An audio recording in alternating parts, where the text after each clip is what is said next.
আসসালামু আলাইকুম, কেমন আছো তোমরা? আজকে সেমাই পিঠা তৈরি করেছি। প্রথমে গরম পানি করে চালের গুঁড়োটা দিয়ে ভালো করে নেড়েচেড়ে সিদ্ধ করে নিলাম, নামিয়ে নিয়েছি। এখন এটাকে মাখিয়ে নিতে হবে, ছোট ছোট গোল গোল করতে হবে। মেশিনটা বসিয়ে এভাবে দিবে একজন, আরেকজন এভাবে ঘুরাবে, হয়ে যাবে আমাদের সেমাই পিঠা। দেখো কত সুন্দর হয়েছে।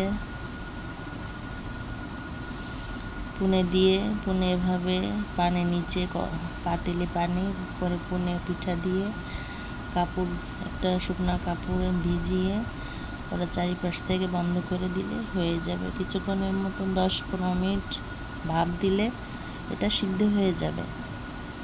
এটাকে নামিয়ে একটু পানি লবণ মিশিয়ে ছিটিয়ে দিলে হয়ে যাবে আমাদের সেমাই পিঠা। কেমন হলো আমার রেসিপিটা আমাকে কমেন্ট করে জানাবে। ভালো থাকবে। আসসালামু আলাইকুম।